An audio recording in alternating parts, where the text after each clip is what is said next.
The crimson glow of burning cities painted the night sky of Zelios Prime as Ambassador Cathara rushed through the collapsing government complex. Her 6 crystalline arms clutched ancient data tablets, while debris rained down from the ceiling. Above, the elegant spires of the capital, once symbols of Zelani, peace, and prosperity, now crumbled under the relentless bombardment of Vorthok warships. "Ambassador, we must evacuate immediately." Great Veltar materialized beside her through a cloud of settling dust. His normally pristine blue skin flickered with bioluminescent patterns of pure terror. The planetary shields have failed. The Vorthok fleet is beginning surface bombardment. Explosions echoed across the capital as massive energy beams carved through the city's protective dome, through the shattered transparasteel windows. Cathara could see the dark silhouettes of Vorthok dreadnoughts hanging in the sky like metallic vultures. Their ships were works of art and death combined, sleek vessels that gleamed with an oily black finish and pulsed with malevolent red lighting. "The outer colonies have fallen," Veltar continued, his voice barely audible over the screaming of emergency sirens. Kepler 7, New Andros. The mining stations of Helix Nebula, all gone. "The Vorthok Empire shows no mercy to civilians.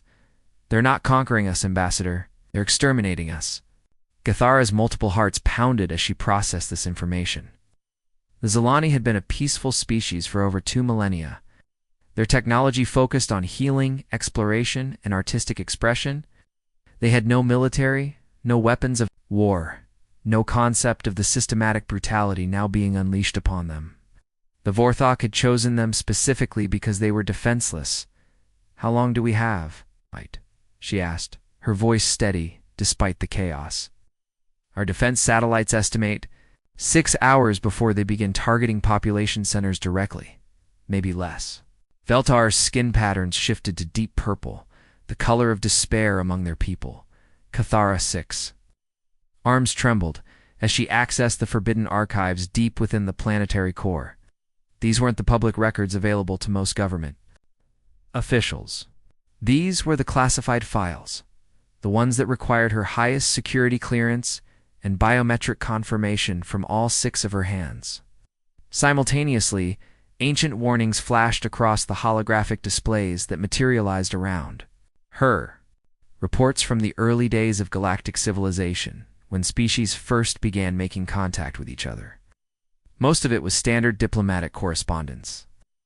But buried deep within the archives were files marked with the highest classification. Levels possible. Sol-3. The Death World. Home to the species the galaxy feared most. "Humans," she whispered. The word carrying weight like a curse spoken in an ancient temple. Veltar's skin patterns shifted to confused yellow spirals. "Ambassador? What are humans? I've never heard that term in any of our educational databases." Cathara's primary eyes focused on the holographic display, while her secondary eyes continued scanning for additional files. It's because they were deliberately removed from public knowledge 300 years ago. The Galactic Council ordered a complete information blackout. For 3 centuries, the Galactic Council had maintained strict quarantine protocols around the Sol system. The official records, the ones taught in schools and universities across the galaxy, spoke of protecting primitive species from advanced civilizations. It was presented as an act of benevolence, allowing a young species to develop naturally without interference. But Cathara had found the hidden files. It's the real files. The truth was far more terrifying.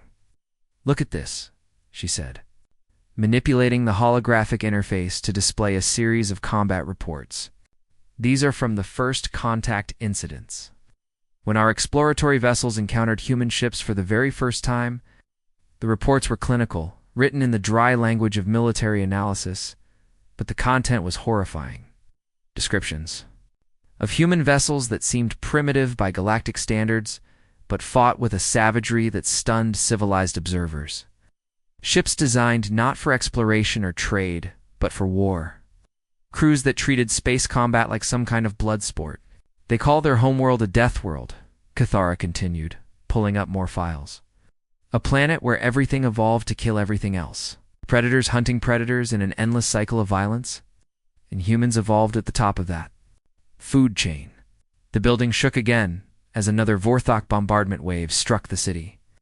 Through the damaged ceiling, they could see the orange glow of fires spreading across the skyline. The quarantine wasn't established to protect them from us, Cathara said, her voice growing quiet as the full implication hit her. It was established to protect us from them. The Galactic Council was terrified of what humans might do if they were allowed to spread across the galaxy. Veltar's skin had turned completely white with shock. But Ambassador, if they're so dangerous, why would we contact them? Would they just conquer us like the Vorthok? Another explosion rocked the building, closer this time. Emergency lighting flickered as power systems began failing throughout the complex. Time was running out. Because, Cathara said, beginning to encode the distress beacon with coordinates and emergency protocols. According to these files, humans have one weakness that the Vorthok don't. They protect innocent people, even at great cost to themselves. Kill us all before the humans could possibly arrive? Veltar protested as Cathara continued working on the transmission. Even if they wanted to help, it would take days to reach us across interstellar space. Cathara paused in her work, looking at her aide with all four of her eyes. Perhaps, she replied softly. But if the legends in these files are true, if even half of what I'm reading is accurate, then the humans won't let genocide go unanswered. And maybe, just maybe, they're closer than the galaxy thinks. She initiated the transmission sequence, watching as the beacon's targeting system locked onto the coordinates of the Forbidden Soul system. The message was simple but desperate, a plea for help from a dying civilization.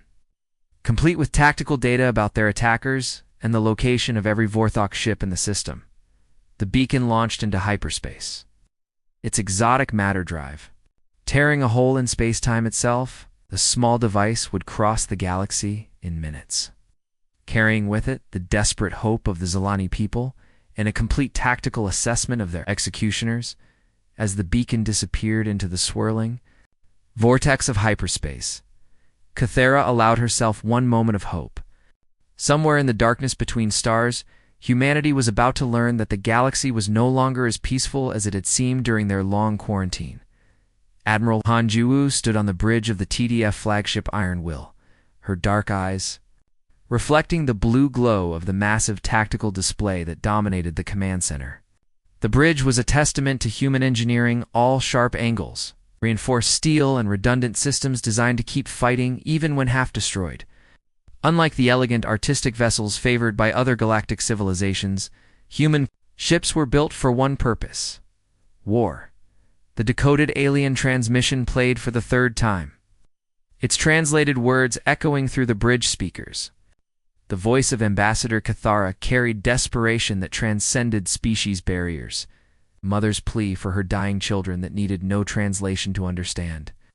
"Ma'am, the signal originated from the Andromeda sector," reported Lieutenant Park Minho, his fingers dancing across the tactical displays with practiced precision.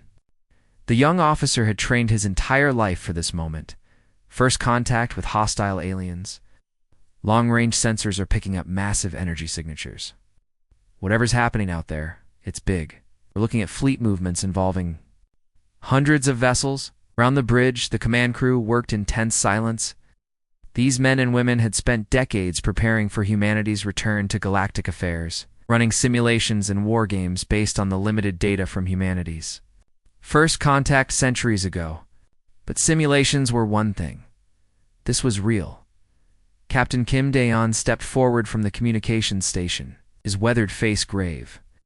At 53, he was one of the few officers old enough to remember the stories his grandfather told about the early days, when human explorers first encountered alien civilizations.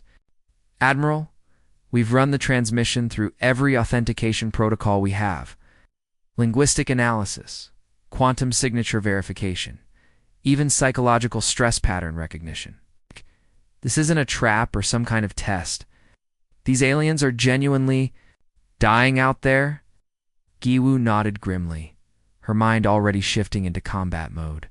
The message had automatically activated protocols established during humanity's brief first contact centuries ago, before the mysterious quarantine had cut Earth off from the stars. Those early meetings had taught humanity a harsh truth that had shaped their entire approach to space exploration, they were considered monsters by galactic standards.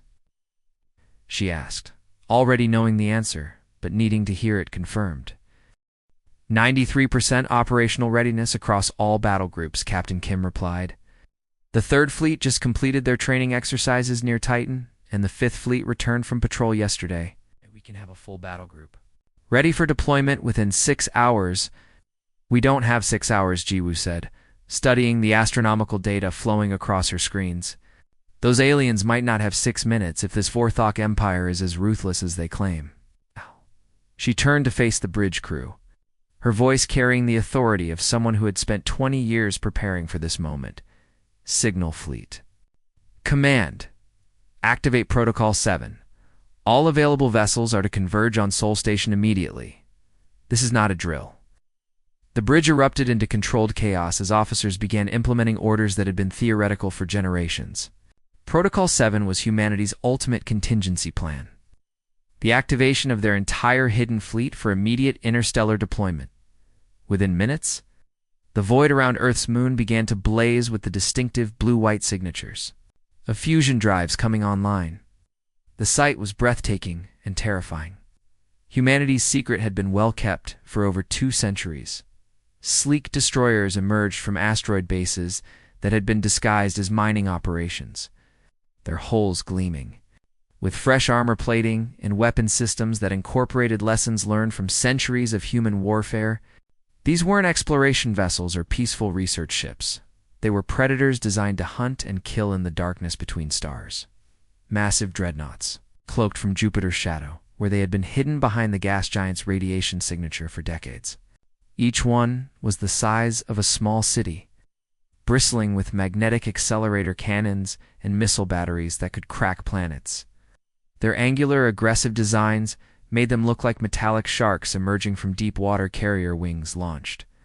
From hidden facilities throughout the system, their launch bays concealed within seemingly innocent orbital platforms and moon bases. Fighter squadrons poured from these carriers like angry hornets, their pilots eager for the chance to finally test their skills against real enemies instead of holographic simulations. Captain, Legina took her position aboard the assault carrier Thunderstrike, watching through the bridge's armored viewports as her fighter squadrons prepared for humanity's return to galactic affairs. The carrier was her pride and joy, 2 kilometers of pure military engineering designed to project human air power across interstellar distances. All squadron leaders, this is Carrier Command, she announced over the fleet communication network. Final systems check in 30 minutes. I want every fighter ready for immediate launch upon arrival in hostile territory. Her pilots responded with enthusiasm that would have shocked alien observers. Where other species approached warfare with reluctance and careful consideration, humans seemed to embrace it with an almost predatory excitement. These weren't conscripts or reluctant soldiers, they were volunteers who had trained their entire lives for the chance to protect innocent people from aggressive aliens. Remember, Captain Lee continued, her voice carrying across the tactical network to every ship in the fleet, we're not just representing Earth today, we're showing the galaxy what happens when you threaten innocent people. For 300 years they've kept us isolated because they were afraid of what we might do. Today, they're going to find out. The fleet began its final preparations for the jump to hyperspace. Engineering crews ran last-minute diagnostics on weapon systems that had never been fired in anger. Marines checked their equipment and prepared for boarding actions against alien vessels they had only seen in theoretical briefings.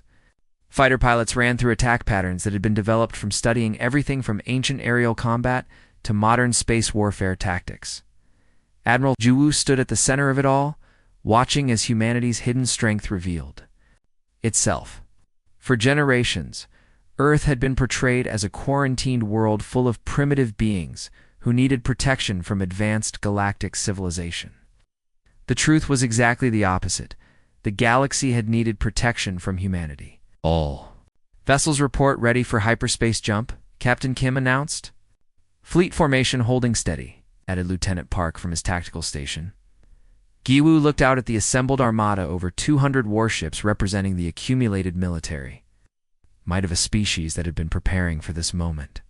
For centuries, They had built their fleet in secret, trained their crews in isolation, and developed tactics that no alien civilization had ever encountered. "Initiate hyperspace jump," she commanded. "Take us to war." The fleet jumped to hyperspace in perfect synchronization, their drives tearing holes in space-time itself as they departed the safety of their quarantine zone. Behind them, Earth continued its peaceful rotation, while ahead of them lay a galaxy. About to discover why humanity had been kept in isolation for so long, the age of human isolation was over. The age of human protection had begun. The human fleet dropped out of hyperspace. Above Zelios Prime, in a spectacular display of coordinated precision that would have impressed even the most experienced galactic military observers, 213 warships materialized simultaneously, their angular hulls reflecting the dying light of burning cities below. The timing was perfect. They had arrived just as Vorthok bombardment ships began their final approach to the planets. Surface. Commander Choi. Sung-Yan watched from the bridge of the destroyer Vengeful Storm as the alien vessels slowly turned to face this unexpected arrival. His ship was positioned at the edge of the formation, its sensors already painting targets and calculating firing solutions. Through the reinforced viewports, he could see the Vorthok fleet clearly for the first time. The enemy vessels were beautiful in their own terrifying way. Each ship looked like it had been grown rather than built, with smooth organic curves and a pearlescent hull that seemed to shift colors in the light. They moved with fluid grace, more like living creatures than machines of war. Bioluminescent patterns pulsed along their sides, probably some form of communication between vessels. "Sir, we're receiving a transmission from the lead Vorthok vessel," reported his communications officer, Lieutenant Yang Min-jae. "They're using standard galactic protocols, but there's something else. Right. Our computers are detecting intrusion attempts in the signal." Sung-Yan's eyes narrowed. "They're trying to hack our systems through their greeting message?" "Looks like it, sir, but our firewalls are holding." These aliens clearly aren't familiar with human cybersecurity protocols. The translation came through the speakers with typical alien arrogance. "Unknown vessels, you are interfering with Imperial operations. Withdraw immediately or face destruction." Admiral Jiwoo's response was broadcast across all frequencies, her voice carrying the calm authority of someone who had spent decades preparing for this moment. "This is Admiral Han Jiwoo of the Terran Defense Fleet. You have 30 seconds to cease your attack on the Zilani homeworld and withdraw your forces." The response came almost immediately, and it was exactly what every human officer had expected. The Vorthok commander's laughter echoed through space, a sound like breaking crystal that somehow managed to convey complete contempt. "Primitive Deathworlders. Your crude ships are no match for Imperial technology. We have conquered a dozen civilizations with vessels far more advanced than your metal scrap heaps." Commander Sung-Yan found himself grinning despite the situation. The aliens had just made their first and last mistake. They had underestimated humanity based on appearances. 29 seconds, Admiral Jiwoo replied with the same calm tone, as if she were ordering coffee instead of preparing to unleash hell. Captain Kim Daeon smiled grimly from his command chair aboard the battlecruiser. Soul's Fury, his ship, was positioned at the center of the formation, its massive bulk bristling with weapons that the Vorthok couldn't even identify. Around him, his crew worked with the smooth efficiency of a machine built for war. The Vorthok ships were undeniably impressive, sleek, energy-based vessels that looked like they belonged in an art museum rather than a battlefield. Their hulls gleamed with advanced materials that could probably deflect most forms of energy weapons. They moved in perfect formation, each ship maintaining its position with computer-like precision. These were clearly designed for elegant warfare. Between civilized species who fought according to established rules and conventions, humanity's ships looked brutish by comparison. They were armored behemoths that resembled floating fortresses more than spacecraft. Every line spoke of function over form, protection over aesthetics. These weren't ships designed to impress diplomats at peace conferences. They were predators built to hunt and kill in the darkness between stars. "Sir, enemy vessels are charging their primary weapons," reported his tactical officer. Energy signatures indicate some kind of plasma-based system. Looks like they're preparing to fire. Let them, Captain, Kim replied. They're about to learn. Why the galaxy kept us in quarantine. The timer in Admiral Ji Woo's comm countdown reached 0. All units. Her voice echoed across the fleet communication network, weapons free. The first salvo turned the darkness of space into a blazing light show that could be seen from the planet's surface. Magnetic accelerator cannons along the human battle line opened fire simultaneously, launching tungsten rods the size of telephone poles at significant fractions of light speed. The projectiles were invisible to the naked eye, moving too fast for human vision to track, but their impact was anything but subtle. The Vorthok shields, designed to deflect energy weapons and plasma bolts, proved completely useless against solid projectiles moving at relativistic speeds. The first 3 enemy vessels simply ceased to exist, vaporized by the kinetic energy release as the tungsten rods struck their holes. The explosions lit up space like miniature suns, debris fields expanding outward in perfect spheres of superheated metal and alien atmosphere. Direct hits on targets 1, 3, and 7, reported the tactical officer aboard Soul's Fury. Enemy shields had no effect on kinetic penetrators, but the human fleet was just getting started. Missile pods opened along the sides of destroyers and cruisers, launching waves of nuclear-tipped projectiles that streaked toward the enemy formation like angry hornets. These weren't the elegant energy bolts favored by galactic civilizations. They were crude, brutal weapons designed to crack open even the most heavily armored targets. Lieutenant Colonel Park Min-ho watched from the launch bay of the assault carrier Thunderstrike as the first wave of boarding pods prepared for deployment. Each pod was essentially a guided missile designed to carry human marines directly into enemy vessels. They looked like oversized bullets, their armored hulls designed to punch through ship hulls like bullets through paper. Remember your training, Marines. He called out over the communications system as his men checked their equipment one final time. These aliens evolved in low-gravity environments. Their bones are hollow, their muscles are weak, and they've never faced anything like us in close combat. Use that advantage. His Marines were a sight that would have terrified any civilized alien observer.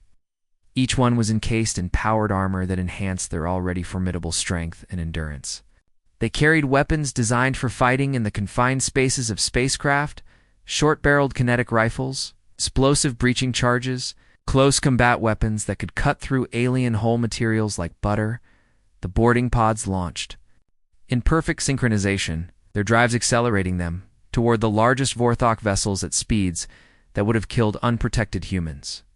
Park's pod was aimed directly at what appeared to be the enemy command ship, a massive vessel that pulsed with bioluminescent patterns of what was probably panic. The impact was violent and precise. The pod's armored nose punched through the alien hull like it was made of paper, the shaped charges around its circumference expanding the breach into a doorway-sized hole. Atmosphere rushed out into space as the human Marines poured into the alien vessel. The Vorthok soldiers inside were tall and graceful, their movements fluid and elegant in their natural low-gravity environment. They carried energy weapons that glowed with soft blue light and moved in formation with ballet-like precision. Under normal circumstances, they would have been formidable opponents, but these weren't normal circumstances. The Vorthok found themselves facing humans who had evolved in Earth's crushing gravity, warriors whose every movement spoke of bone-deep strength and endurance that no low-gravity species could match. Park's Marines moved through the alien corridors like armored juggernauts, their enhanced strength allowing them to literally tear through bulkheads in defensive positions. The close-quarters combat was brutal and one-sided. Vorthok soldiers, who tried to engage the human Marines in hand-to-hand fighting, found themselves easily overpowered by beings who could bench-press their entire body weight even without their powered armor, their elegant combat techniques designed for fighting. Other graceful low-gravity species were useless against humans who fought like the apex predators they were. Deck 3 secured, Park reported as his Marines systematically cleared the alien command ship, moving to the bridge. These aliens really weren't prepared for boarders. Above them, the space battle continued to rage as more human ships arrived and began engaging the scattered Vorthok fleet. But the outcome was already certain. The galaxy was about to learn why humanity had been kept in isolation for 3 centuries. As the initial shock of the human attack began to wear off, massive Vorthok reinforcements dropped out of hyperspace at the edge of the system. The alien admiral had called for backup. The moment he realized these weren't the primitive Deathworlders his intelligence reports had described. What arrived was the Vorthok Empire's 3rd battle fleet, over 400 vessels representing the accumulated military might of a dozen conquered civilizations. The reinforcement fleet was a sight to behold. Massive dreadnoughts the size of small moons hung in space alongside sleek battle cruisers that gleamed like polished gems. Biomechanical fighters swarmed between the larger vessels like living insects, their organic hulls pulsing with bioluminescent communication patterns. This was the fleet that had crushed the Andromedus Republic, slaved the Crystalline Confederacy, and reduced entire star systems to radioactive dust. But as they moved toward the human fleet, expecting to overwhelm the small force through sheer numbers, they encountered something the galaxy had never seen before: total war doctrine, applied to space combat by a species that had perfected the art of killing over millennia of constant warfare. Captain Legina stood on the bridge of the assault carrier Thunderstrike, watching her tactical display light up with hundreds of enemy contacts. Her ship was outnumbered 50-1. But she smiled with the confidence of someone who had studied every major aerial engagement in human history. The Vorthok were about to learn that numbers meant nothing when facing superior tactics and training. Fighter squadrons. "This is Carrier Command," she announced over the tactical network. "Execute Wolfpack Protocol. Remember your training, these aliens fly in formation because they're used to fighting civilized opponents who follow rules. We don't follow rules." Her fighter wings launched in attack patterns that seemed completely chaotic to alien observers. Where Vorthok fighters flew in perfect geometric formations, human pilots scattered across the battlefield like a pack of wolves hunting prey. Each squadron followed tactics derived from centuries of aerial combat on Earth, from the dogfights of ancient world wars to the urban air battles that had raged across Earth's cities. "Dragon Squadron, execute Mongoose pattern," Captain Lee commanded, watching as 12 human fighters dove through a formation of 60 Vorthok interceptors like predators. Among sheep, the human pilots flew with an aggression that stunned their alien opponents, where other galactic species treated space combat as a careful dance of energy weapons and defensive maneuvers. Humans treated their fighters like guided missiles with pilots inside. They rammed through enemy formations, used their own vessels as weapons, and executed maneuvers that would have killed any other species through sheer gravitational stress. Lieutenant Commander Park Ji-hoon led Dragon Squadron in a diving attack that split a Vorthok battle group in half. His fighter screamed through the alien formation at speeds that should have been impossible, his enhanced pilot suit keeping him conscious through GI forces that would have liquefied a normal human. Behind him, his wingmen followed in perfect formation, their weapons tearing through alien holes with kinetic rounds that punched through energy shields, like they weren't even there. Meanwhile, deep within the human fleet, Commander Kim Hae-jin activated protocols that no galactic civilization had ever encountered. Her ship, the intelligence vessel, Silent Truth, looked like a standard frigate from the outside, but its interior was packed with the most advanced psychological warfare equipment humanity had ever developed. "Begin Operation Mindbreak," she commanded, her fingers dancing across control, interfaces that connected directly to every Vorthok communication network in the system. What happened next would be remembered as one of the most terrifying moments in galactic military history. Kim Hae-jin began broadcasting human military history directly into Vorthok communication networks, images of ancient battlefields where humans had fought with spears and swords, documentation of world wars that had consumed entire continents, and detailed analyses of Earth's warrior cultures that spent thousands of years perfecting the art of killing. The effect was immediate and devastating.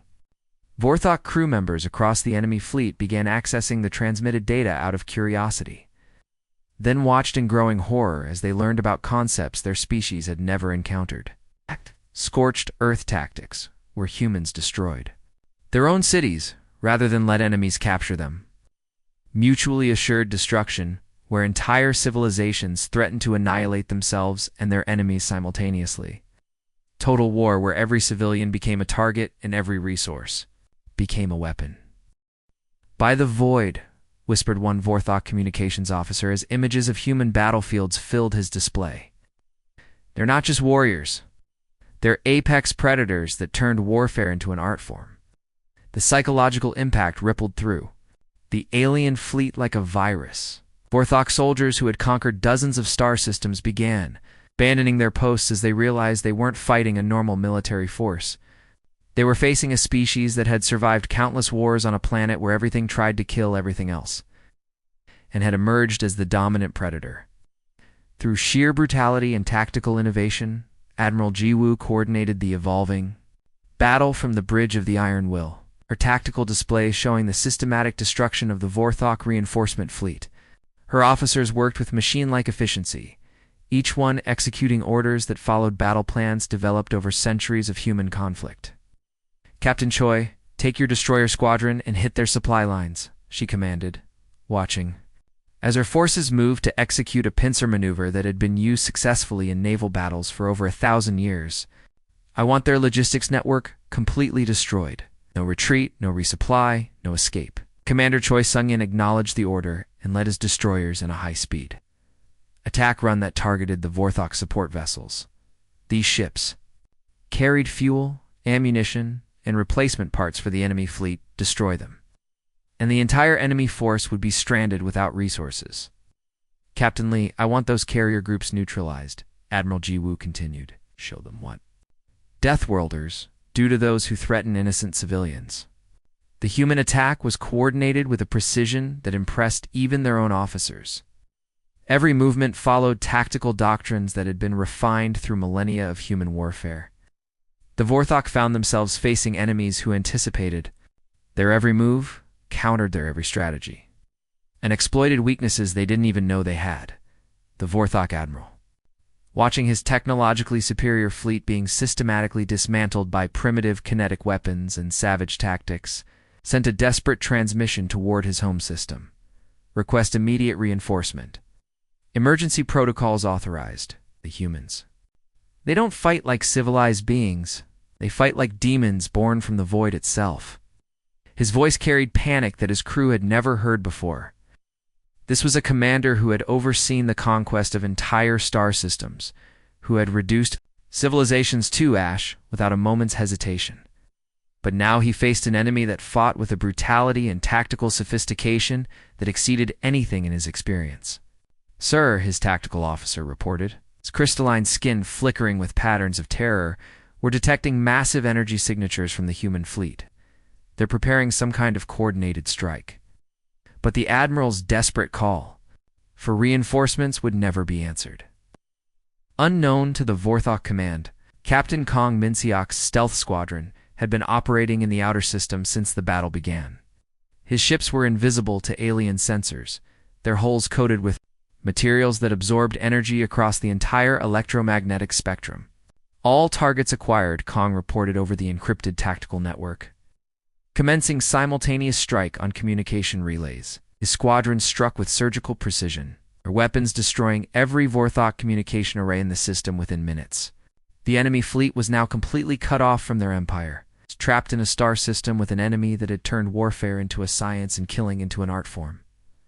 The Vorthok Empire was about to learn why the galaxy had kept humanity in quarantine for 3 centuries, and they were going to learn it the hard way.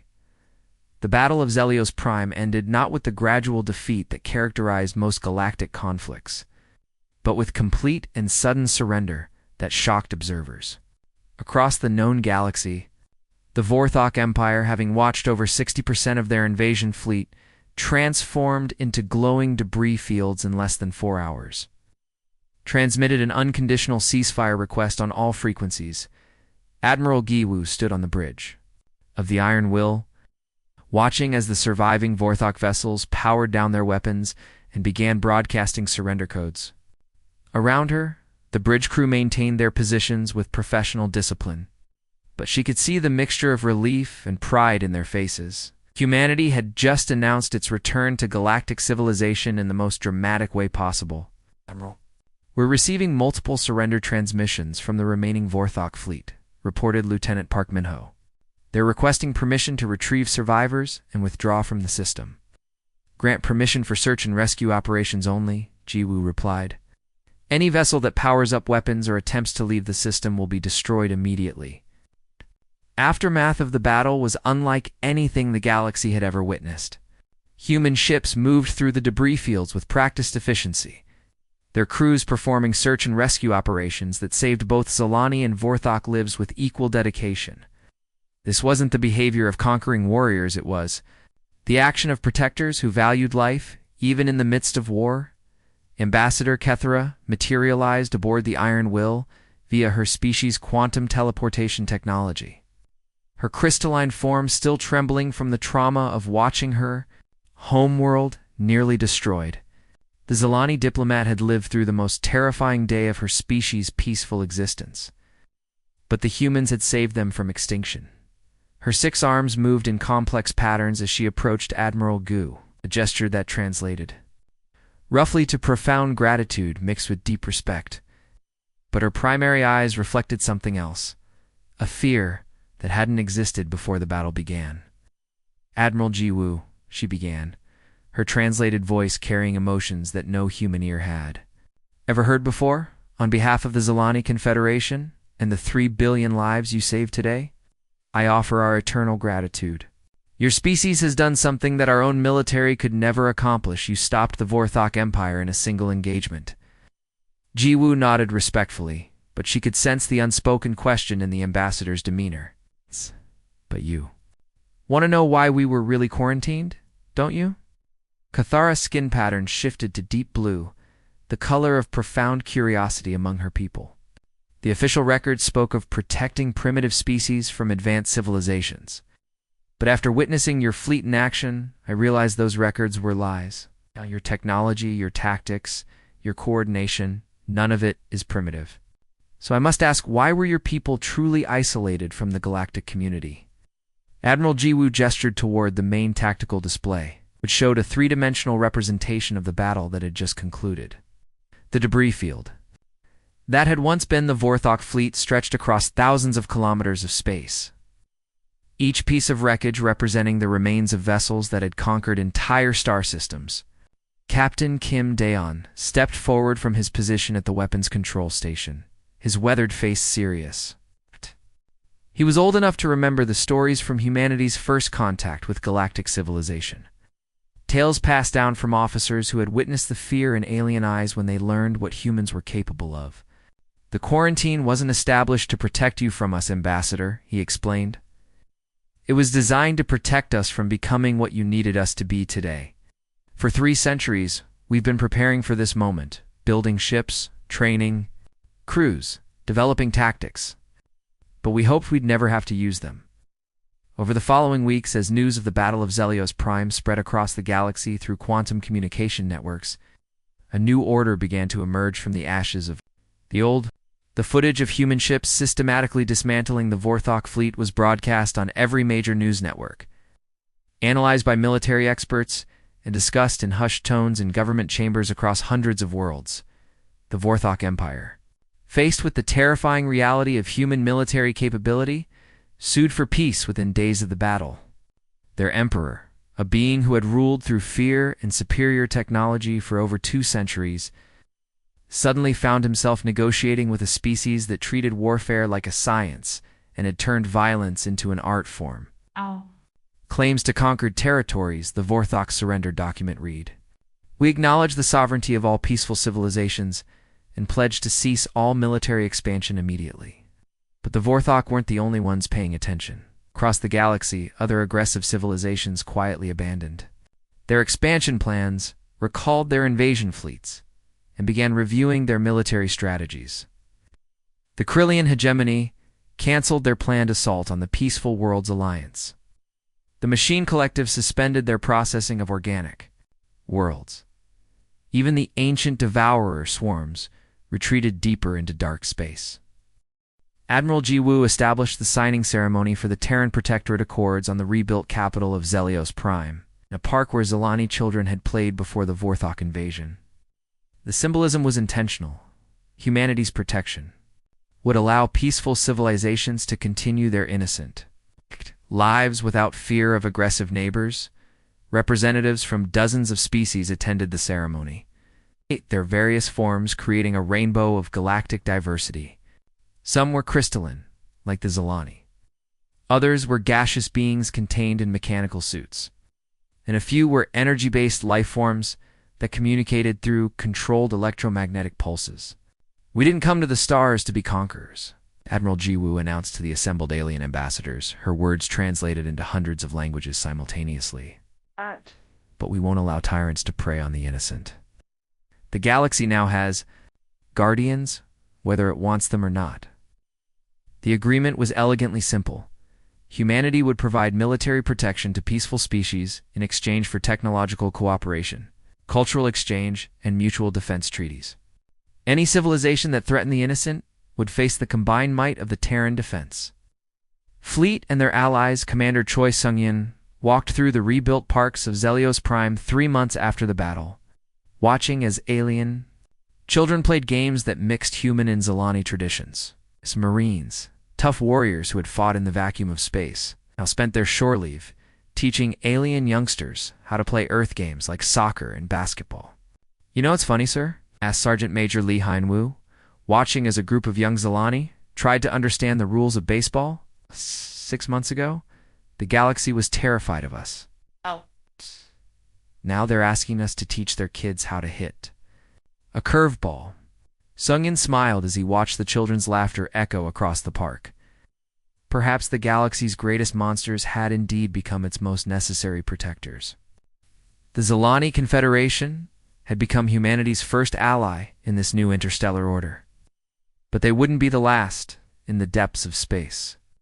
Other civilizations began to understand a fundamental truth that would reshape galactic politics for generations to come. In a universe full of predators, having the apex predator as your protector wasn't just beneficial, it was the greatest blessing any peaceful species could hope for. The age of galactic tyranny was over. It's the age of human protection had begun. The end.